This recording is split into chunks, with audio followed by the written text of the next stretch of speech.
This is the March 31st Public Works Feasibility Committee meeting. And I'm going to call it to order at 10:04.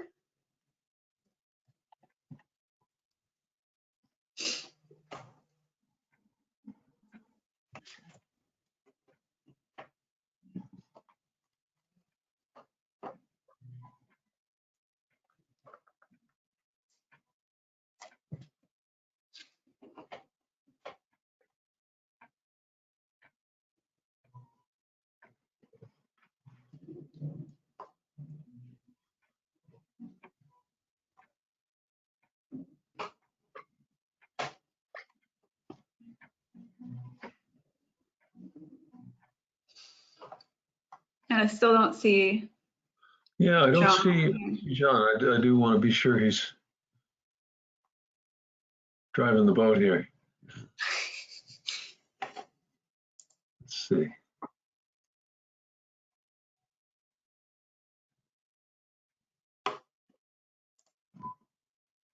I am going to mute myself and give him a call. Sure.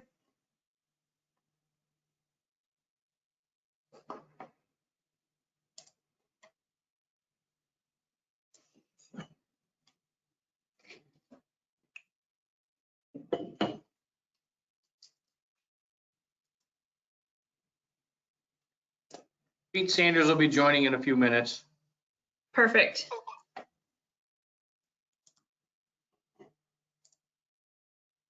Brian, did you see that we're meeting next Wednesday after work at 5 o'clock about trees at Park Street? Oh, good. Thank you for coordinating that amongst yourselves. Yeah, everybody kept throwing out days that would work, and I just said, the heck with this. Let's just Wednesday at 5 o'clock. Love it.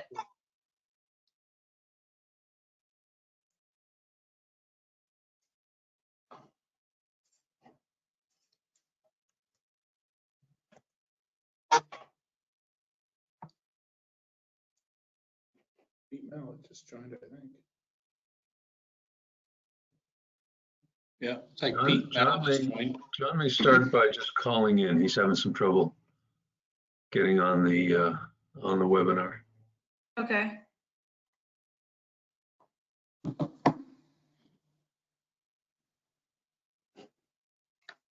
And we're going to discuss the trees and. Mariah, do we have everyone on your side?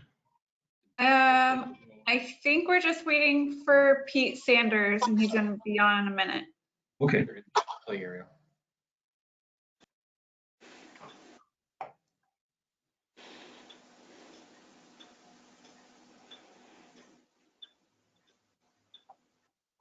John, of course, has our agenda, so.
Hello.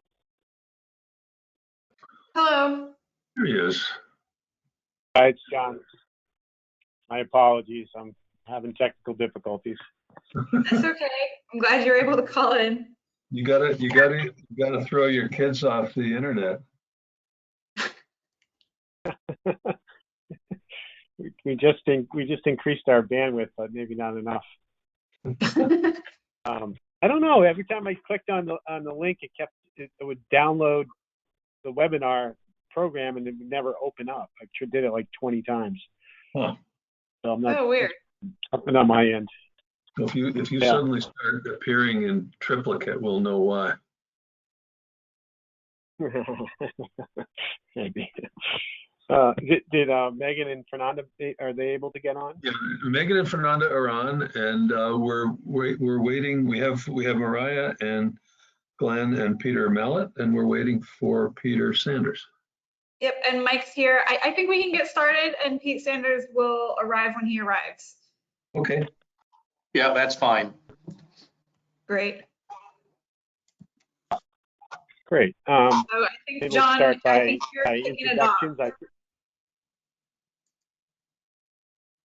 Okay. Good.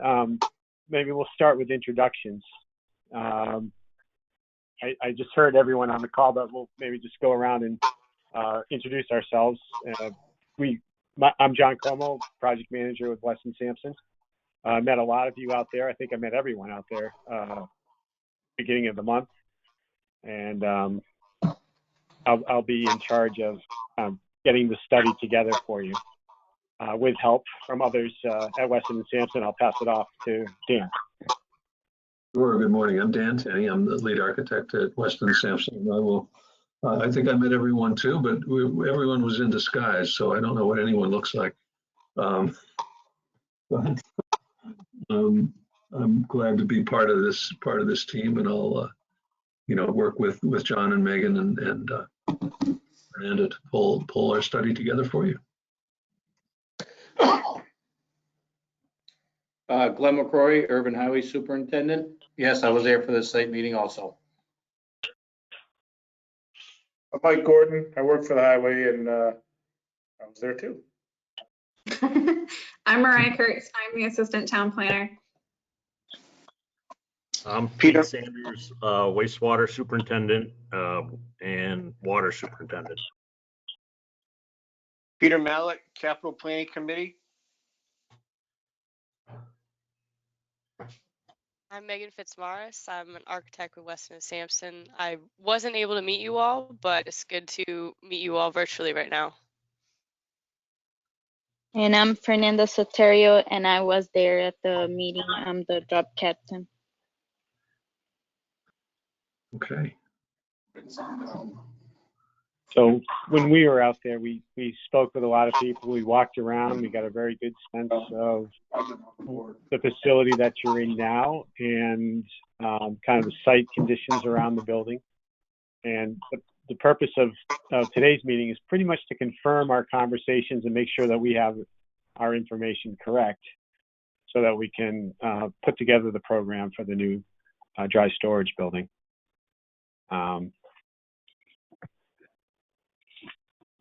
We start off by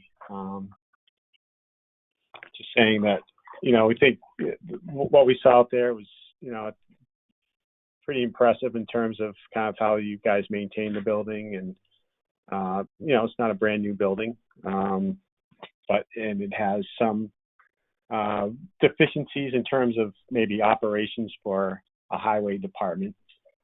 And I understand that's the reason you've called us up, to help you kind of envision what this new facility will be like and how to increase both operational efficiencies and employee safety, and also to protect and kind of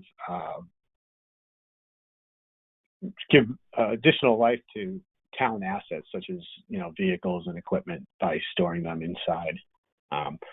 So maybe we'll start by. And it's a little awkward for me. I'm trying to. I wish I could see you, and I may try to keep calling in while I'm doing this. But I guess usually we talk about what's a typical day for the highway department, and then we'll go into what's an atypical day and kind of, maybe talk about how things work for you now and, what you would like to see improve. And Dan or anyone else, please jump in if you have something to add. But so, hours of operation, what time do you come in? Does everyone come in at the same time? That kind of thing. So Glenn, maybe you could talk about what your typical day is, a day like today. Well, I can tell you the only thing that is same about the day is the start time. Our days are varied. We could be digging a grave. We could be digging for a water or sewer issue. We could be fixing sidewalks, putting up tents at the school for the park committees. Right now, we're stripping and prepping a park for a new park install at the end of the month. We could be doing tree work, clearing lots. It's a very versatile team that we have here. So we maintain parks, ball fields, catch basins. We install catch basins, storm drains, culverts. We're doing a culvert repair job this summer. Fixing an embankment on the side of an eroding cemetery. It's an endless job description. So about the only thing that is the same every day is we come in at 5:30 in the morning. We work 4/10s. Highway department is scheduled Monday through Thursday, 4/10s, and then I have a highway building ground maintenance person that works Tuesday through Friday. So everybody is on a 4/10 schedule, but the town is covered for 50 hours with no overtime. Okay, so Monday through Friday, there's always someone there, 5:30 to what time is the end of the day typically? 4 o'clock. 4 o'clock. Okay. Yes. So when you mentioned you do a lot of water, catch basins, culvert work, that sounds like there's a lot of work associated with maintaining the water and maybe the wastewater infrastructure in town. Correct. So that as the highway department and buildings and grounds, you're also, would you consider the water and wastewater department almost your part of your department, or you're separate but you service the water and wastewater? No, we are separate departments. Pete Sanders is the water wastewater superintendent. We work together on projects, when we can. Okay. Does the water and wastewater also have their own crews that go out and do work to maintain those systems in town? That is something Pete can answer you to. Or is it more from an operational standpoint?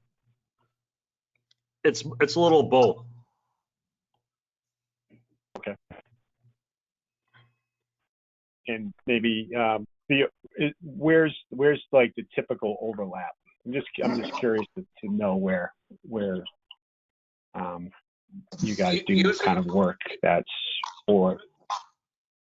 Well, usually what will happen is, we're equipment operators also. They have their licenses too, but normally we get called into, if something needs to be dug up, we can help in the hole also.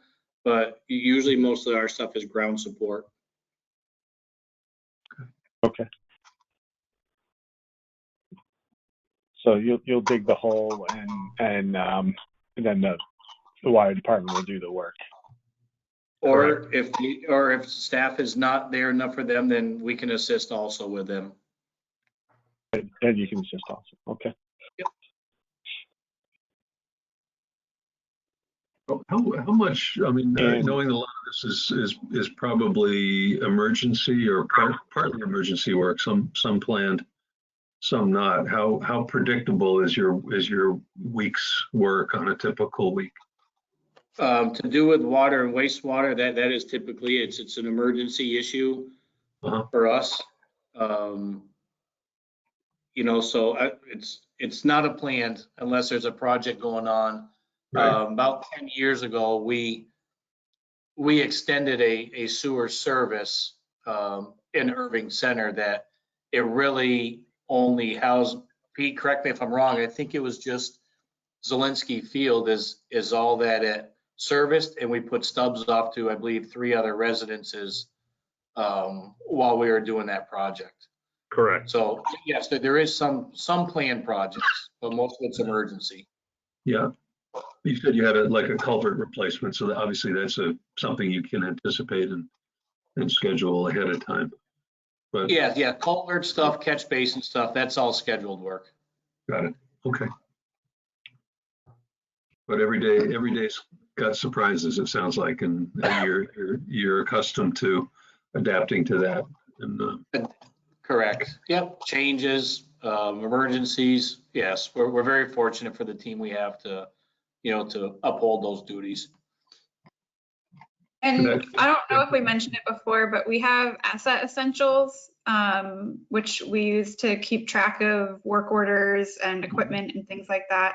So we do have, you know, somewhat of an inventory and a system for keeping track of some of the, both the scheduled stuff and things that, you know, someone in town hall wants their office painted, we can put in a work order for that. got it. Okay. Good. Mariah, what happens, like there's a tree down or something, one of the residents will call in the tree down to your department, to the highway department, or do they call it to a central location? Normally that'll get called into, normally that'll get called into the dispatch center, the 911 dispatch center, if a resident doesn't call directly.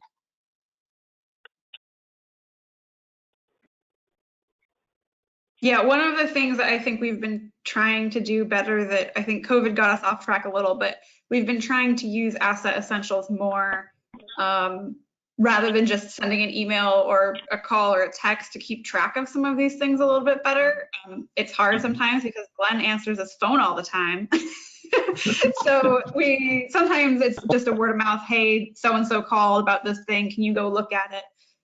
But for bigger things, we do try, like with park maintenance, we've been trying to be better about actually making schedules for, you know, when certain projects get done, or if there's maintenance that only happens a couple times a season, making sure that we put that in there, being a little bit more organized about it so that there's, you know, it's easier for Glenn to plan his week when he knows, okay, we've got these everyday tasks we need to do. We've got 3 bigger projects that we need to work on this week.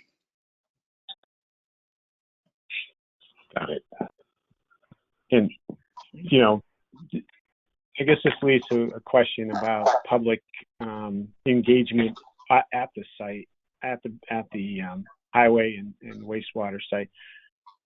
Is there a reason, or does the public, you know, engage with the staff at the building itself? Do they come in for anything at all down there?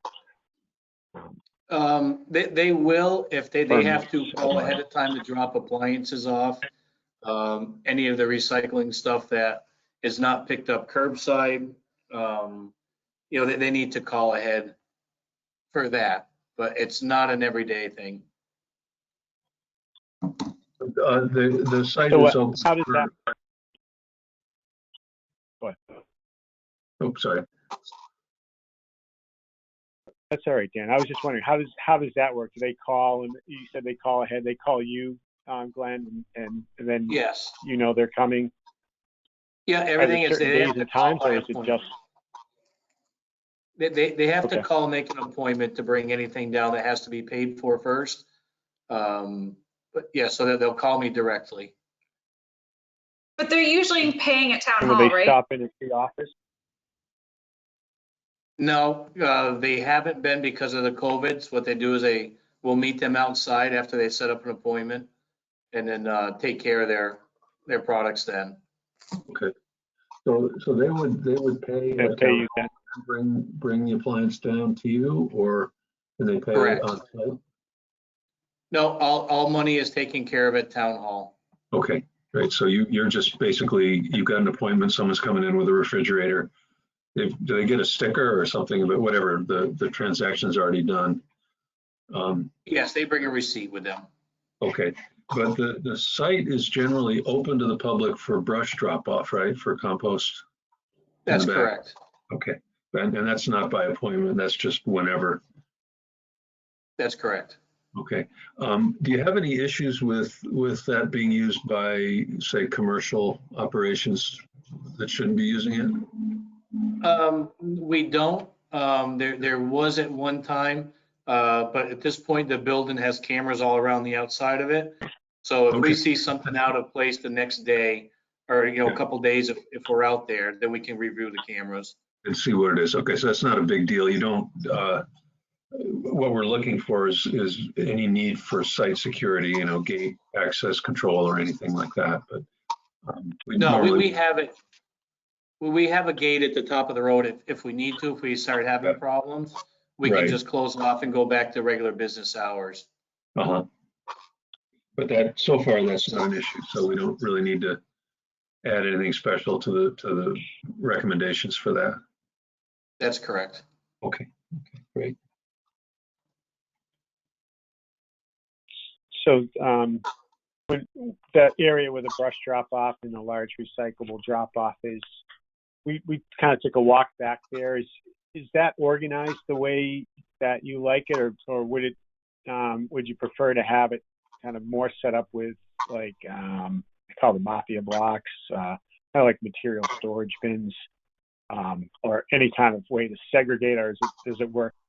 Or would you like it, would it be better if it were paved or not paved? I mean, it's right now, it kind of the road leads up to it, but then it's kind of more just a dirt area, right, in the back? Yeah. No, everything works well. Fortunately, it is a small town and not a lot of people bring stuff down, and we usually clean it up very regularly. So tires aren't sitting around, large appliances aren't sitting around very long. We'll call a recycling company to come in for a Freon. They'll remove the Freon, and then we have a scrap guy come and take them. So stuff doesn't usually build up out there very quickly. Okay. And the gate that you have now, do you ever use it, or is it just is not necessary? We have used it in the past when people were leads. using our dumpsters, but like I say, with the cameras, we've kind of taken care of that issue and moved the dumpster so people don't see it as easy out there as what they used to. Yeah. With the cameras, what is that? What do the security cameras? Where do they go back to? Is it like a DVR, or Yes. is it a kind of a live feed type thing? Okay. No, it goes back to a DVR, and I know that Brian, the administrator, and our IT guy, Jake Smith, they're looking to get out of the DVR type just because we do replace them a lot. Mm-hmm. Do you know what brand of equipment So that that is? would be something that would be a town. Go ahead, Dan. No, I just realized that in the past I found that in some systems, the DVR equipment is proprietary and really expensive. So, Correct. Yeah. One thing that we should look at is, I know that we just built our new library, and Glenn, I don't know how familiar you are with their security systems, but I imagine that we're probably going to want to have comparable ones, ones that work together in different town buildings. So I can ask Jacob, our IT person, if he has that information handy where we could pass that off to you. Sure. Well, at this stage, there's not all that much in terms of physical planning that needs to be done for that, but it would be important for us to say, for instance, if we're creating an IT room for the new building, or a new one in the existing building, what goes in there? What's going to feed into it from the cameras and other devices, and what communication goes out to a central or a cloud location for storage. So, and that would be great if the IT guy's got just a brief description, then we can work with that. That's great.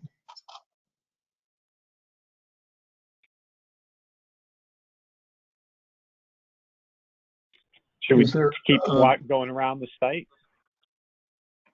Go ahead, Jim. Excuse me, what was that? Sorry, John, what was your question? That wasn't a question. It sounded like you might have had one though, Dan. I didn't want to interrupt. Well, I was just trying to understand a little bit more about the kind of the 24-hour cycle, but basically your staff is both water and highway and all are on site Monday through Friday, 5:30 to 4. You've got a light day on, partly staffed Monday, partly staffed Friday. Anything 24/7? Is there anybody on site overnight on the weekends, or is that just as needed for either storm events or for issues perhaps with the water treatment? Yeah, for highway, it would just be storm-related issues. Yeah. Overnight. Yeah, and for the water and wastewater, we do a weekend schedule. We're on call, so there's usually someone's in on Saturday and Sunday for a couple hours. Okay. But that's just sort of normal monitoring and Correct. making sure nothing's leaking too badly and can fix it on Monday. Yeah.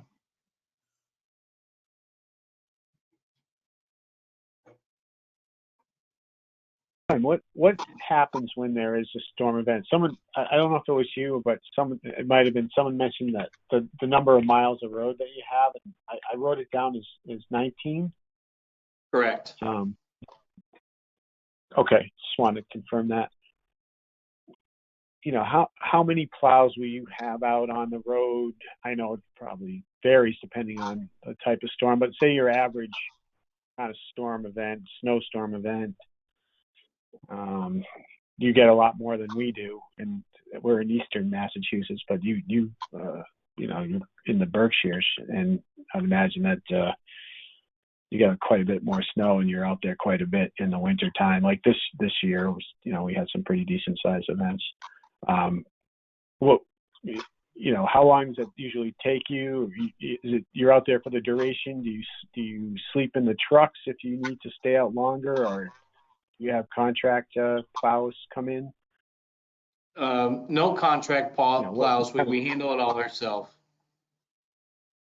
Okay. And so, yeah, there's 4 of us out. Typically on every storm, there's 4 of us. Yeah. Okay. Like, can you just kind of talk through, like, when there's a storm coming, like what your usual, like, what's your kind of, like, what do you do? I don't sleep.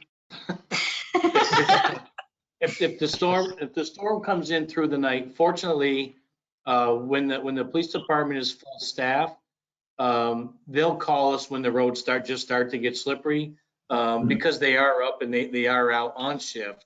So it does make it a little easier to try to get some sleep, during the night before a storm comes in. But typically, whether I'm up or the PD calls us, I'll call everybody in. It's usually within the first 2 inches of snow. Then we'll start plowing and treating as needed.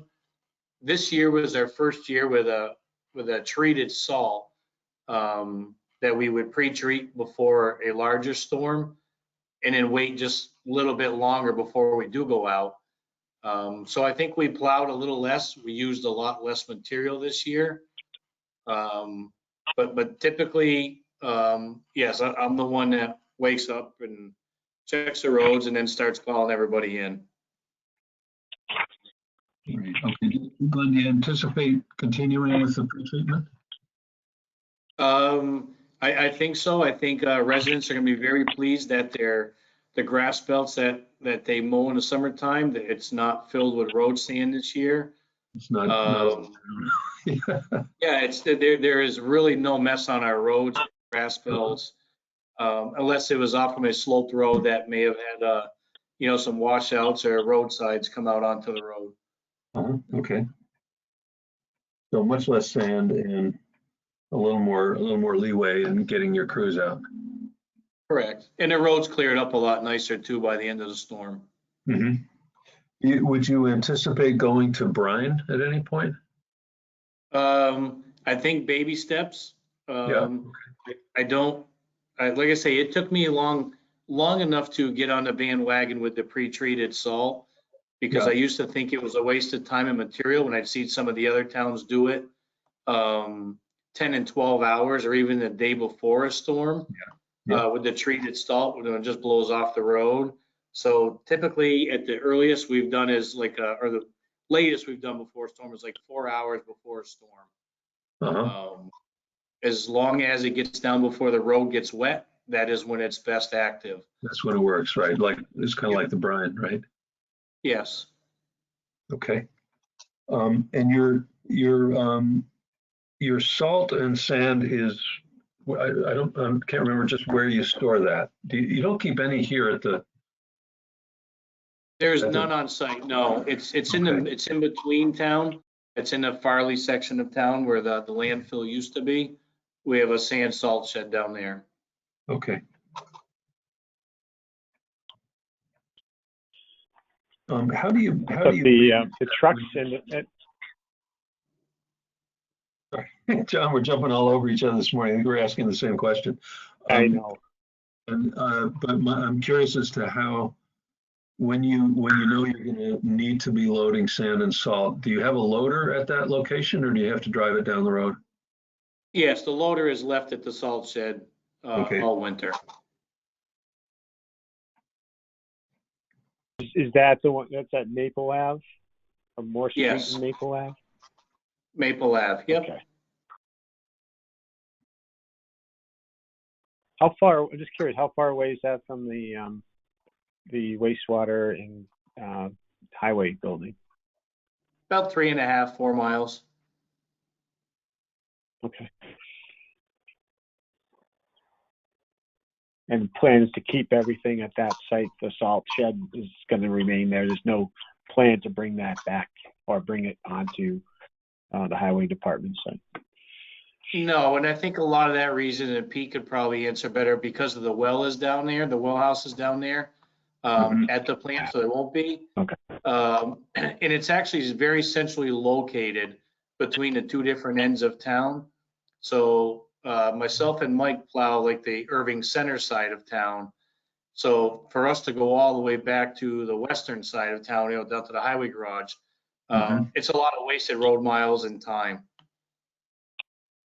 Now, how do you manage? That makes sense. Do you run the loader yourself, or is there someone there on site when you need? Each plow operator can load their own trucks. Okay. And that works okay? Yes.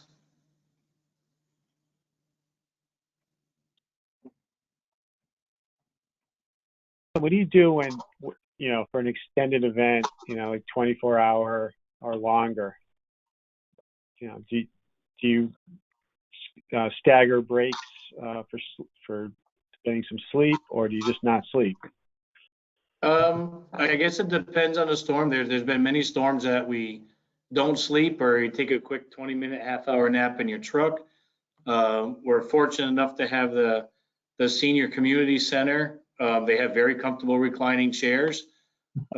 We have a reclining couch at both fire stations at each end of town. So yes, it's we do have the capabilities of laying back in a recliner or something to get a few hours sleep if we need to. You don't see a need to have a break room or a nap room at the facility? No. Okay. Or a place just to store cots, that you could drag out if you. A lot of the departments that we work with, they sleep in the building, sleep on the mezzanine, or we will have a storm event room. Some of the larger kind of departments, but you have 4 drivers. You don't have a lot of room for error if someone is sick or something. That's so. It sounds like you have a very dedicated crew. Very dedicated crew. You have to rely on. I'd be more thankful for them. Yeah. Okay. And again, talking about storm situation, but it relates to the normal operations too. How about maintenance and repair? I mean, typically during a storm, you're going to blow a hydraulic line or break a plow piece of the frame or something, or need a new blade. How do you handle that? We have a heavy equipment repair facility in town. They make all our hydraulic hoses for us and has offered assistance 24 hours a day during a storm. If it's something minor, we can take care of it at the shop. I'm not looking for a hydraulic hose room. I'm not looking for, any of that type of equipment. Small repairs, quick repairs we can handle ourselves. We have a welder, torches, plasma cutter. So minor fabrication repairs we can do. Otherwise, it would be taken to that facility. Got it. But if you can rely on them and we don't need to build that into your program, that's good for us to know. Yes.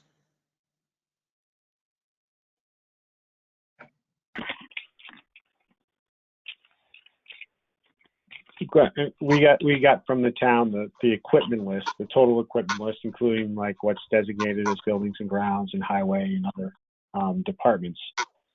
So, these we're putting, and we talked about this out beginning of March. Most of that stuff will go in the dry storage building. And we also talked maybe, we're not talking about maintenance. We already discussed that, whatever maintenance is done now will stay where it is in the bays in the highway building. Correct. Is that correct, Glenn? Okay. So everything inside this new facility, as you envision it, will be just for storage. And kind of limited administrative and employee facility function. So, looking at the older building, the shower bathrooms were limited.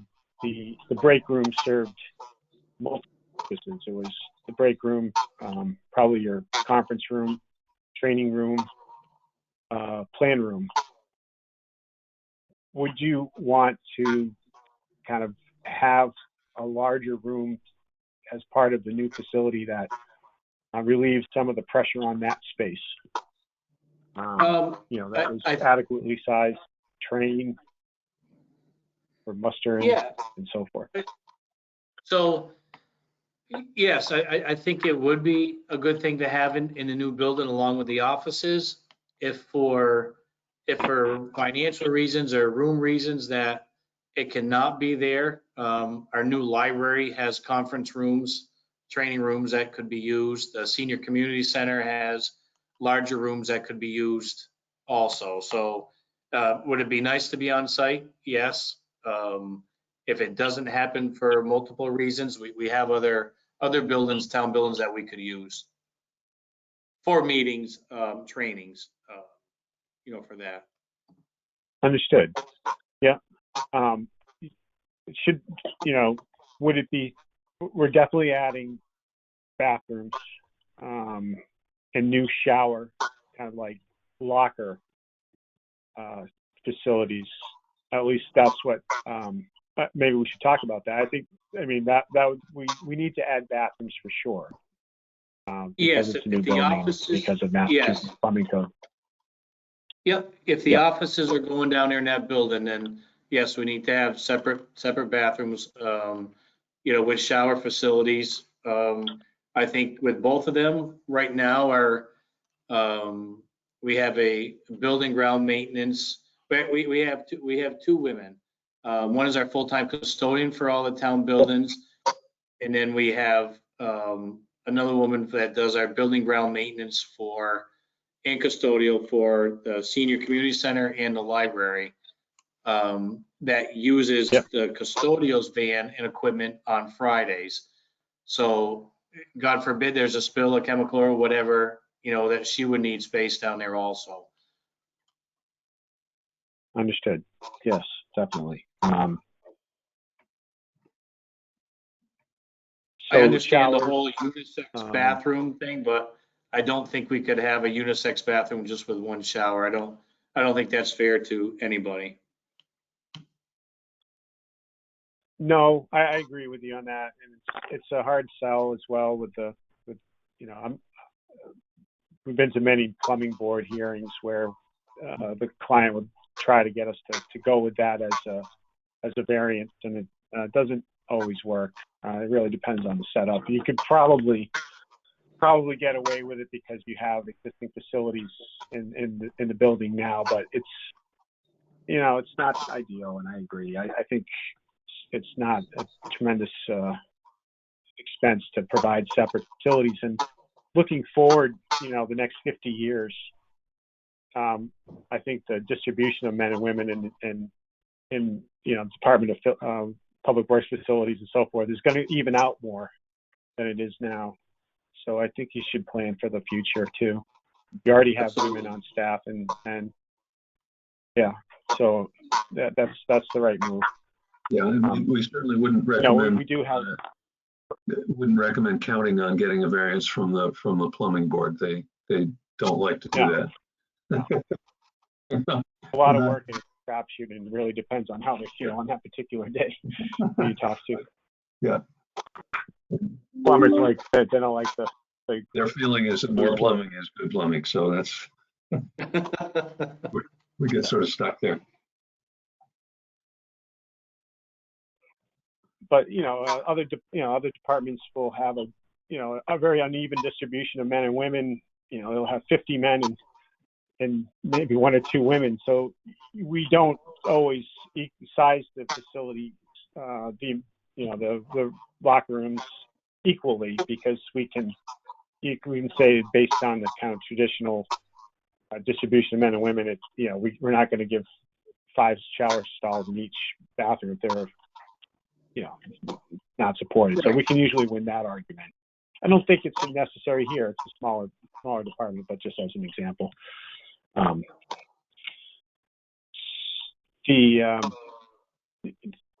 guess, getting into the building itself, for vehicle storage, we typically try to utilize metal building construction.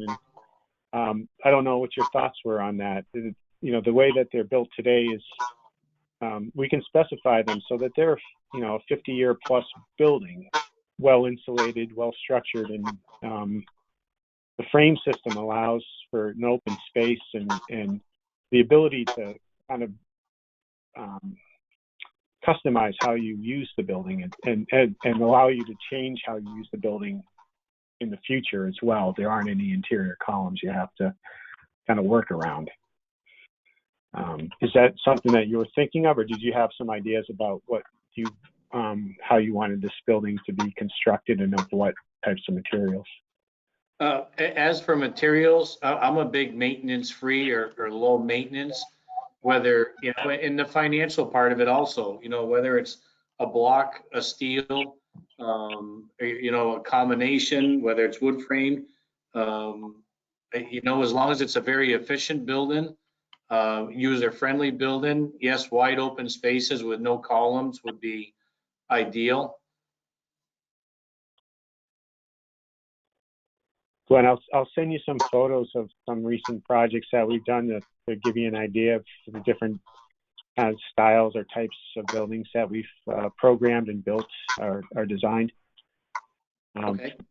A lot of times, even if we did a conventionally framed building for, say, like an administrative office portion and facilities portion of the building, the vehicle storage itself would be a metal building for the same reasons. Maintenance free, you can get a very high insulating value, open floor plan for less money. That sounds good. Get that 100-foot clear interior space without interior columns is really great. So I'll send you some photos, and maybe you can take a look at them. They're not like the metal buildings of old, single skin, metal skin, and the baggy insulation on the inside that's exposed. It's really a neater rendition of that. And depending on how it's specified, you get a very long lasting building. Okay. Again, 50 years plus. But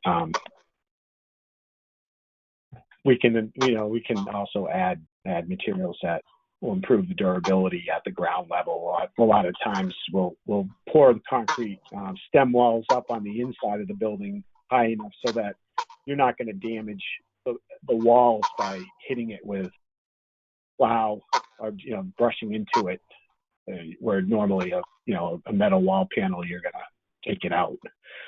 So we can design in durability where it's needed. That's what I was going to ask for too, is any of the footing walls, be at least 4 to 5 feet tall before any structure is built on them. Yeah, those will typically kind of support the metal wall panels that come down on top of them, which are also supported by the horizontal girts. So the main structural columns are spaced 20 to 25 feet apart, span the space, span the width of the storage building. Yep. And then the girts, will support the metal wall panels and sit on top of that stem wall, push wall, if you may, that protects the building from damage. We also, if there's a need, we can encase the steel columns too in concrete up to 4 feet to provide additional kind of protection there.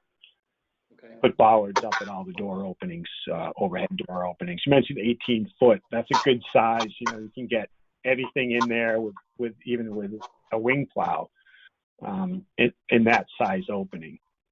You get too narrow, you get down to 14 feet, it can be a little bit tight, especially if you're tired and you're not as alert as you were at the beginning of a 16-hour shift.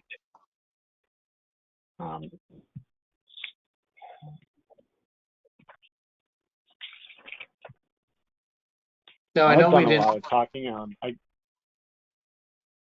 Go ahead. So I know at the site meeting, and I never considered it, going into this building. I guess it all depends on placement of it. But you all had mentioned a drive-through, part of the building being a drive-through. I guess I would be interested to see how that looks like on this also.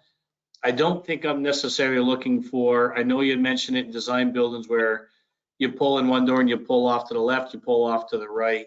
I don't think that's the layout that I'm looking for. I think we're looking for, the multiple doors across it. But if the building could be situated so one of them is a drive-through, I think I would be very interested in looking at that option also. I think our preferred layout plan is a drive-through, but it's usually like one door on one end, one door on the other end type of drive-through, so that for a couple of reasons. It's less expensive. It allows for that kind of ability to adapt in the future based on different size trucks, different pieces of equipment that are coming in. It has more energy efficient and less maintenance for dealing with a whole lot of overhead doors. Yeah. But I'll send you examples of looking at that site. If you could send them, you could send them to the committee, not just to me, send them to everybody on the email list. That would be great. Yeah, I think examples I'll do that. some of the features that you're talking about would be really helpful for us to see, of anything, not just the pull through, but if you have examples of like break rooms that you've done for other, public works departments, anything like that, I think would be really helpful for us to visualize, options to consider. Definitely. Yeah, we can do that. Also, we didn't mention mezzanine space, which is, again, another good amenity that you can put into a storage garage to kind of get cheap, less expensive storage space, as long as you have a way to depending on what you're storing, to get that up and down to the mezzanine. So sometimes we'll have a bridge crane, a gate that opens up at the top at the mezzanine so that you can bring maybe long-term storage stuff up there if you had tires or anything that you wanted to put up there. But I can show you some photos of the mezzanine space as well. Yeah, and I don't think the whole building will need to, but we did ask for, and we don't have a specific size yet, but a storage area for the custodian supplies to be left, in that building also. So I guess depending on whatever size that room ends up being, I'd be interested in the storage over that area. And Glenn, I know, I do remember that being mentioned. Where is that stored now? And then kind of what is the area that it takes up? And is that enough? Right now it's split up between four to five buildings, town buildings. It's split up now. And she carries a lot of it, in her van. But there's some at the highway garage, there's some at the library, the senior center, the town hall, in the fire stations. So to have it all centrally located, it works better. She has a great inventory system, but it's spread all over the place. So, and with the COVID, we've been buying a lot of bulk stuff when we can. Moving forward, but the town is probably still going to continue buying that way once COVID disappears in 14 days. So to have ample storage space and in a laundry area for that also. That's right. Needs to be included in that area. So she's not going to eliminate the storage on site because that stuff's all, handy, obviously, to each facility, but more of a central stores, so you can receive the bulk supplies and store them, and then she can grab them and bring them as needed. Correct. Okay.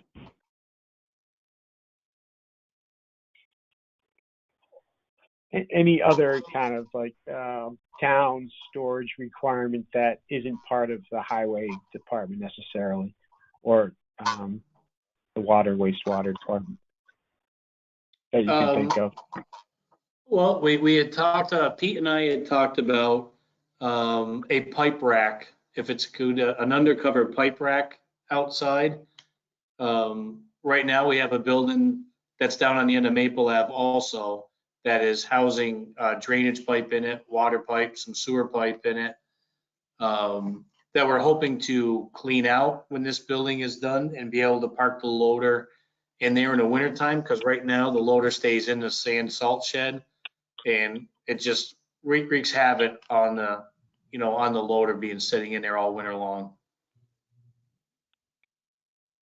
Okay. So whether that pipe rack is inside or outside, I would probably rather it be outside and take up valuable space inside, or if that's a conversation for down the road. Another thing that I'll add is I have recently made Glenn store my snowflake streetlight decorations. And we're going to be buying winter decorations. Okay. Yeah, we're going to be buying more of those over the next few years. And right now there's not that many of them, but I do want to make sure that we have space for those where they're not going to get crushed, any kind of, lighting or garlands or anything like that, flags, that they can be safely stored away with proper packaging material between each layer so that they're not, getting destroyed between seasons when they're being used. That seems like a prime candidate for mezzanine storage.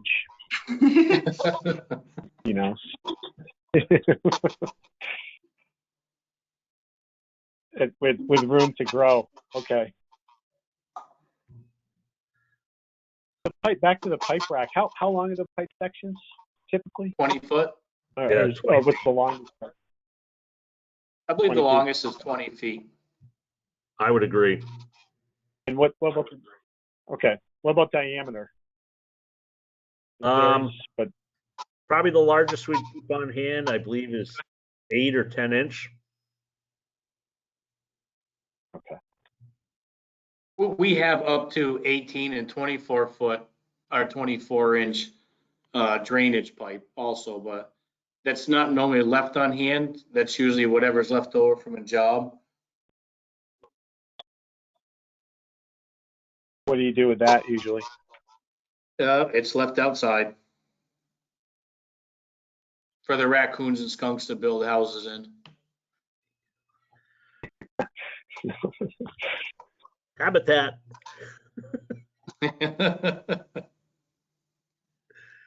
But Or any You leave it quite a at stock the, of- we have quite a stock of 6-inch sewer pipe also.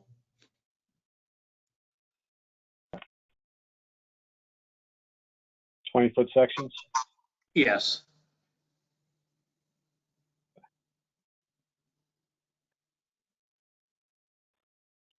I just wanted to go back real quick to You the mentioned town decorations. Just a quick note. Sometimes I would just like to know if you for the signage around town, do you produce your own? Do you order it in? Like, would you require a kind of sign shop for any of these decorations, or would you want an area for you guys to be able to produce your own, or would you anticipate just be bringing them in and maintaining them post? Right now, we just order in what we need. So I have a Connex box that we store our street signs in and post in. Excuse me. Our street signs and post in now.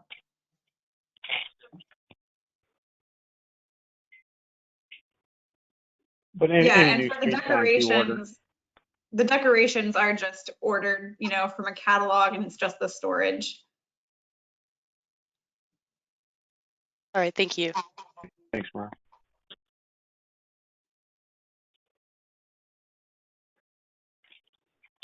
Are there any kind of future services that you think we should plan to accommodate beyond what you're doing currently, or anything that you envision doing in the future that you don't do right now? I think the town of Irvine provides many, many, many services more above and beyond than what any other town does. So I don't know what more we could bring on. We pick up leaves curbside in the fall time. If you rake them out, start November 1st. We have a big leaf collection system that we go around and pick those up also. I don't know what more services could be added. All right. One thing that we did mention early on, I think, but there used to be kind of a clerk position for the highway department that no longer exists, or there's no one in that position right now, and it hasn't been filled for a couple of years. But we would like to just have kind of a reception area, so that in the future, if there is a clerk position, there's a place to put them, and also just kind of an area for if the public does come in for a meeting or something like that. There's kind of an area that they're not just walking into someone's office. There's an area to kind of be received at. So like entry vestibule and kind of almost like a waiting room before you enter into the building. Yeah, So and I think the public comes in, they're just not walking around and trying to find somebody in the building that they need to talk to someone at the front desk, I guess. yeah, and I think having like a posting board for, you know, common forms that someone might need, or information about you know, leaf collection or anything like that. Like a kiosk, with notifications and with pamphlets and stuff they can pick up. Do you have stuff like that right now? It's all at town hall. We have a lot of that stuff, which is, I imagine most people would come to town hall for stuff like that. But I do think that it would be helpful to have something like that on site, so that if Glenn is talking to someone and they have questions, you know, he can hand them something rather than, you know, go to town hall and pick this Gotcha. up. Yeah. So that clerk position is an office position, typically. Yes. Yeah, Glenn, And, I don't know what that position entailed. It was 20 hours. It was, answering phones before they rang right to my hip. Bills, ordering supplies, payroll. Yeah, that's pretty much what it Typically was. Administrative function. Yes, it was only And one that's day a all, week. you do all that now yourself, Glenn? Yes. Overwhelming at times Okay. when So there's no, all these projects going on. oh yeah. Yeah, it's just stuff you do after hours and on the weekend. I do.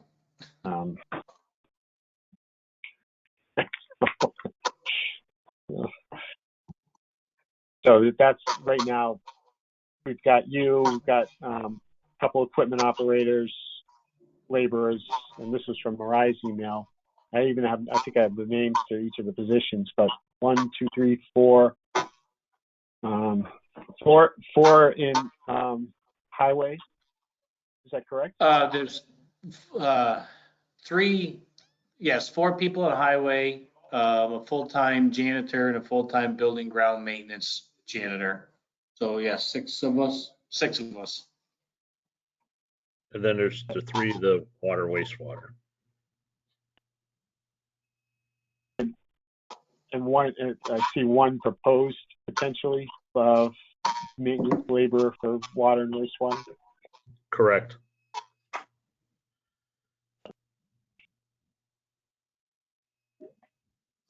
So when highway moves out to the new storage building,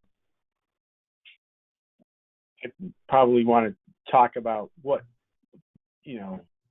do you want that space programmed that's left? I mean, or is it just kind of going to continue, but now there's going to be more room for everybody to, the water, wastewater is going to stay in the building in that admin area. I understand that the front office is not to code because of the electrical panels.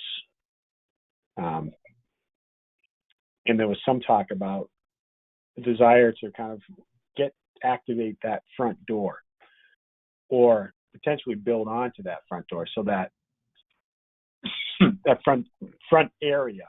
So one option is, and I don't, we can look at this. One option would be to kind of build out that part of the existing building as the new expanded admin employee facility area, and have the storage building stand alone as a storage building. And that's if that were the case, that's where you could have just a unisex bathroom. If you added onto the existing building and expanded the facilities with locker rooms for men and women and bathrooms and provided the office space there, you could have a standalone dry storage building. You may have to put a unisex bathroom in there because of travel distance requirements by plumbing code. That would be another kind of way to look at it. Right. That's something to. I don't know if a conversation with the plumbing inspector about that. The rule of thumb is 300 feet. If you can get to a toilet room in that distance, you don't technically need to provide one. But if people are actively working in the new building, then you'll get a pretty strong pushback from most plumbing inspectors about the need for some toilet facilities in there.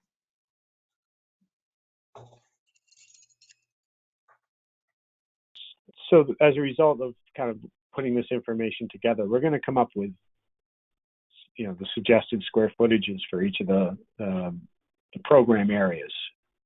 And then we'll give that to you and have a phone call or another one of these meetings to go over it. We'll then, we'll use those to program and to size the different areas. And we can do a test on, see how does that work on as an addition to the existing building, and also kind of considering what are the challenges of doing that. Do we have to sprinkler the whole building now? Is that going to be a, limiting cost factor for doing that, or does it screw up or the circulation around the site so that it becomes kind of more tenuous for the public to come in and go to the brush area? But all these different things will come into play. But we can, once we figure out the size, and we should be able to do that pretty quickly after this meeting. That's what we'll do next, is come up with this. We'll come up with the sizes, and then talk to you and see if that makes sense. We'll also, along with the sizes and the space needs matrix that we'll put together, we'll put rooms together in a room data sheet for you to review.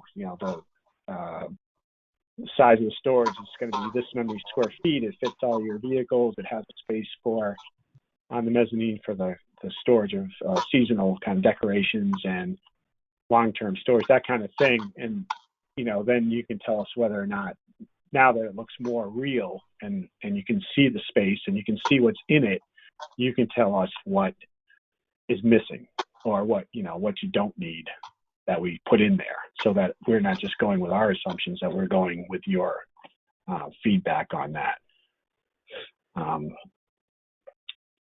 So I'm sorry about that kind of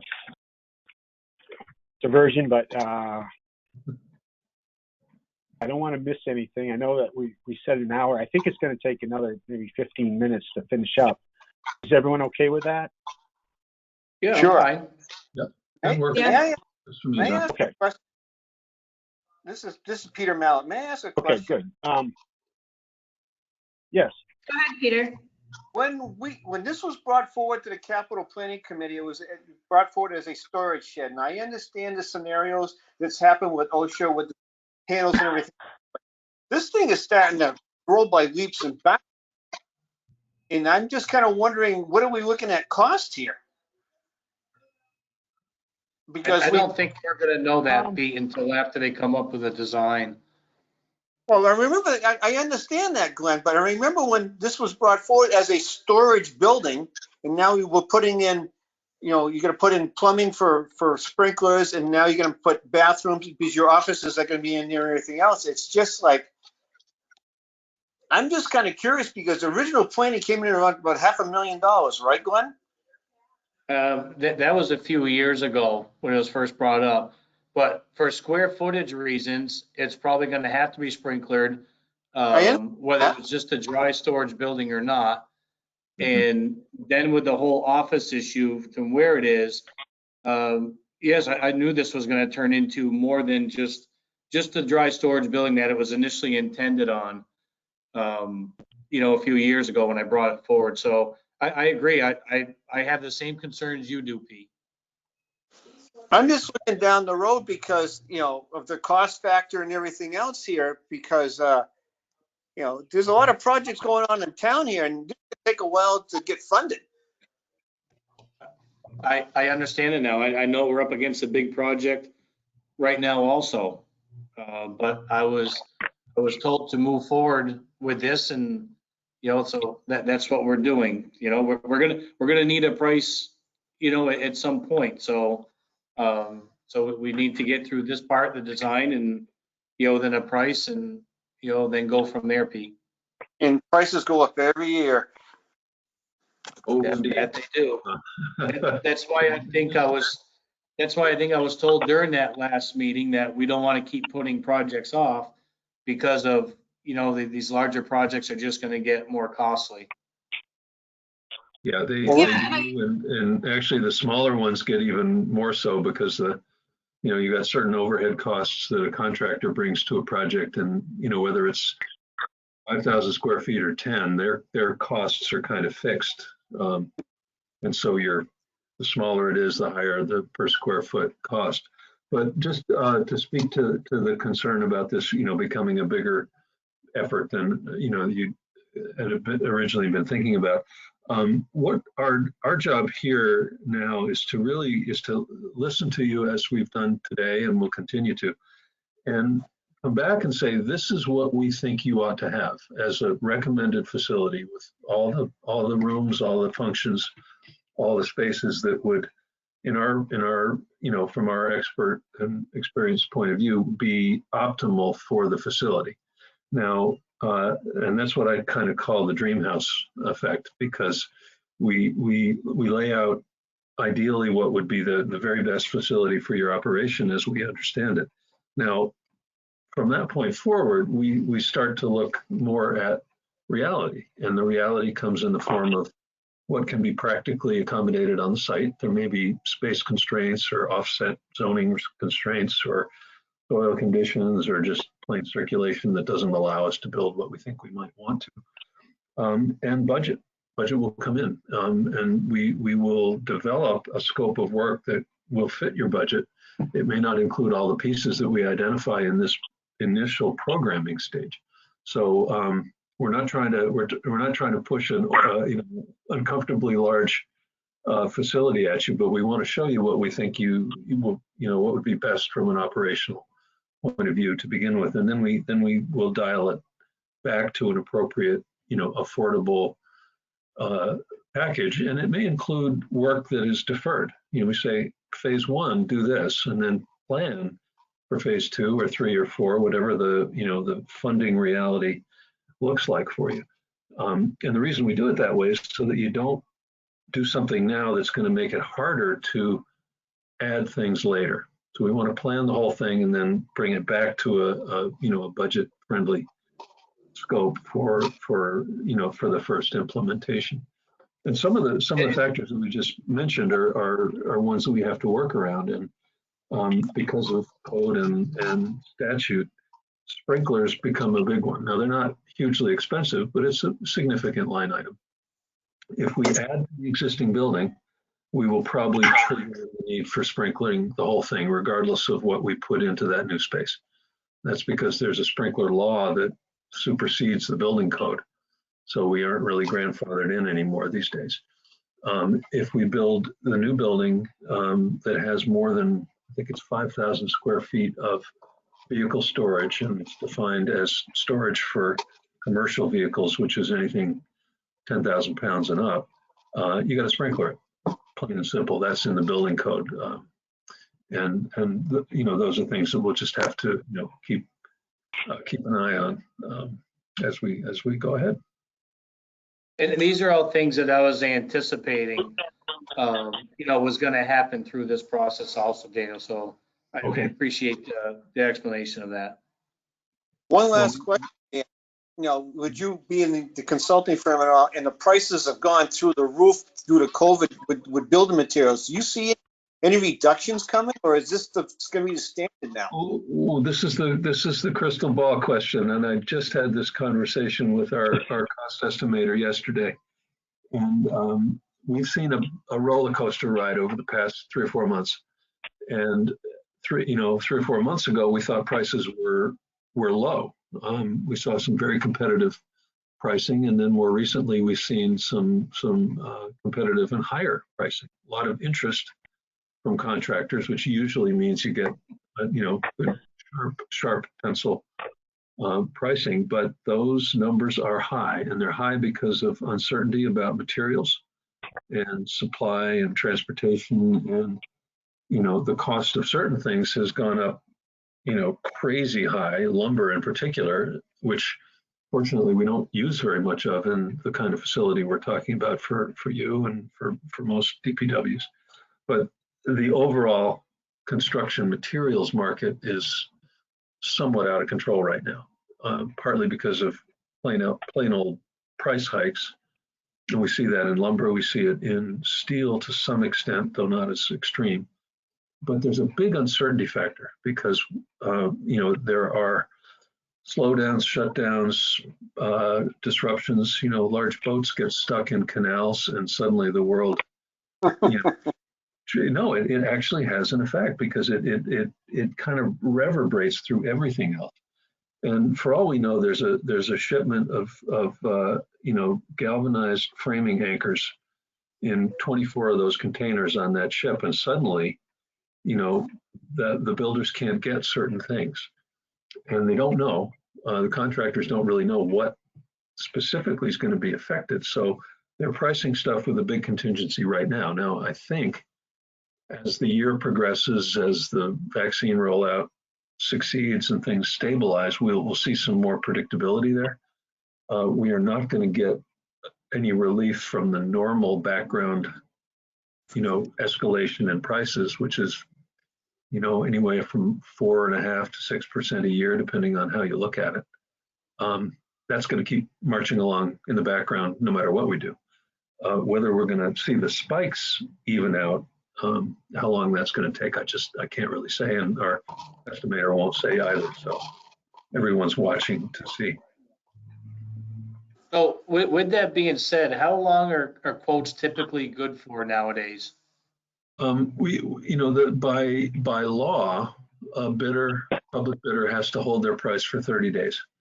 You can ask that they hold it for an additional 30 days, and they almost always will.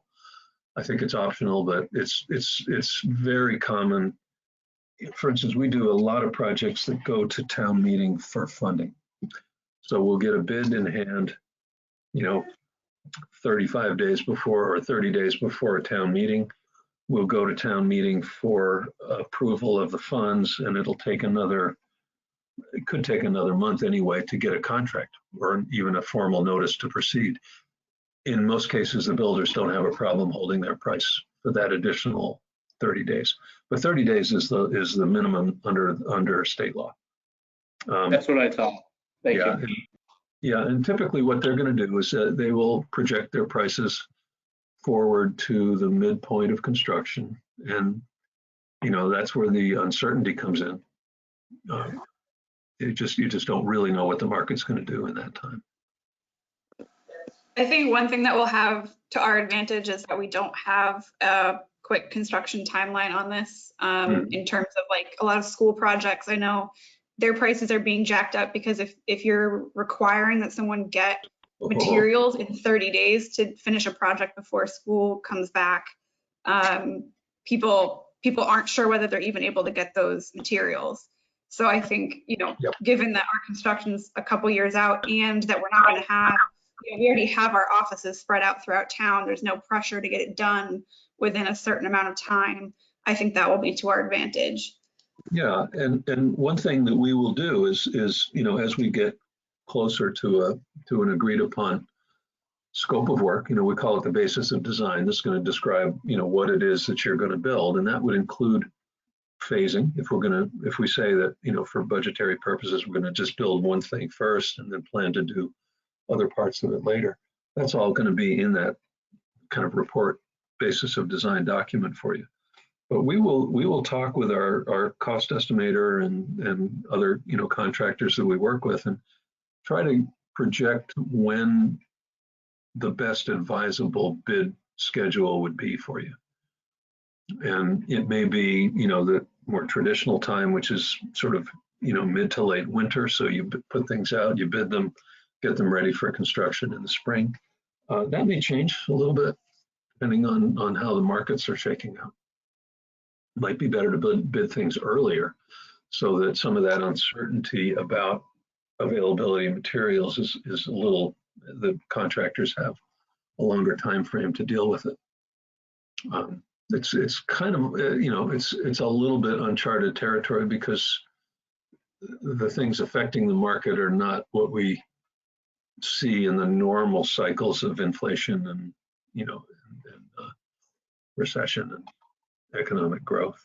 So it's a work in progress. But we'll try to keep you advised as best we can. Thank you.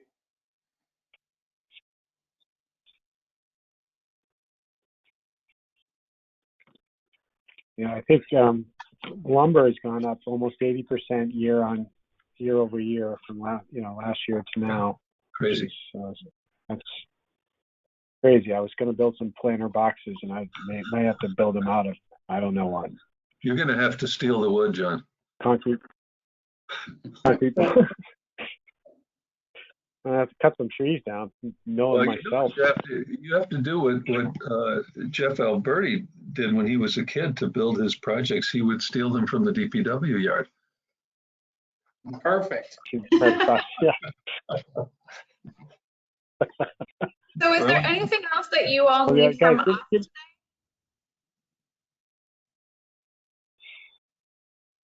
I don't know, Dan. Is there anything else that I'm sure there will maybe some nuts and bolts questions that we don't. Yeah.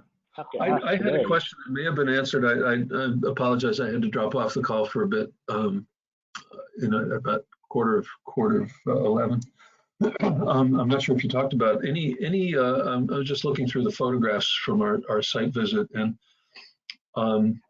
there's a certain amount, not a whole lot, of vehicle and general maintenance equipment, tools, welders, things like that are in the existing garage.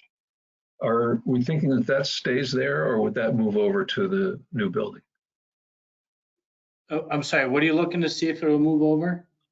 Your basically your tools and equipment, your welders and other. No, that'll stay in the existing building. That'll stay put. Okay, so we're really just looking at covered, closed storage for the vehicles and the equipment itself. Okay, sounds good. And I think we may have answered this when we were out there, but do you have a forklift if we're looking at storing things on a mezzanine? No, we have, our backhoe has a fork attachment, and we Okay. have forks that come on our loader. Got it. Did we discuss what sorts of things might be stored on a mezzanine in the new building?